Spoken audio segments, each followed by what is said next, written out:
They say power changes people. Some kings build castles, some build empires, and one king built a holiday around his favorite thing to eat. This is the strange, delicious, and slightly unhinged story of the king who loved food so much.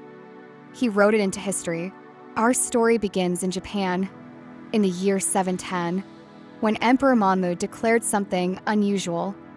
A royal decree went out across the land, not about war, not about taxes, but about rice.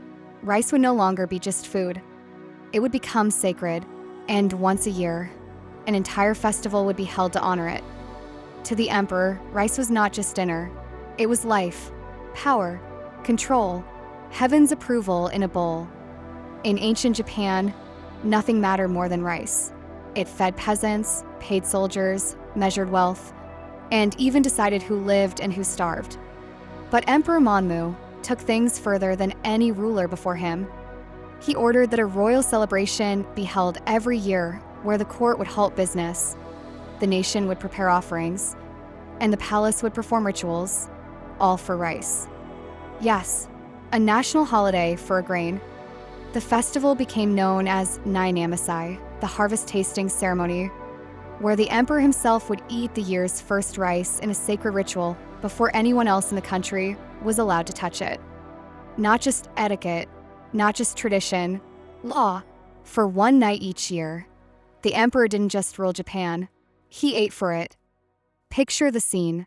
Candles flicker inside the palace temple, banners flutter, priests chant, courtiers kneel, and at the center, the emperor raises a small bowl of rice like a holy relic. The first bite was believed to bind the harvest to the gods.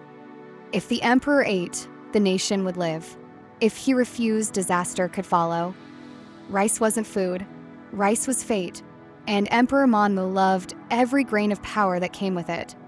The ritual worked so well outlived him by over 1,000 years.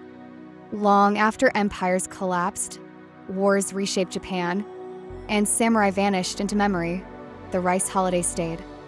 Even today, Japan still celebrates a version of the festival.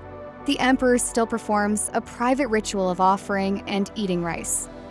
No cameras, no press, just a ruler and a bowl, and history whispering through every grain.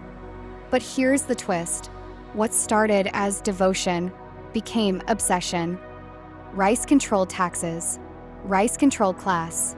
Rice controlled survival. If you had rice, you had influence. If your crops failed, you disappeared. Farmers measure their lives in spoonfuls. Lords measured loyalty in sacks. And the emperor ruled from a throne built on rice husks.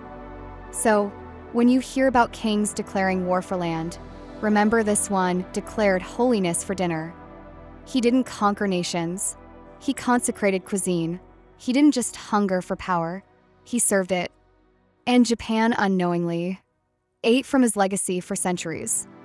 So next time you celebrate a food holiday or freak out about a seasonal menu, just remember, there was once a king who made his favorite food untouchable, and the world still tastes it.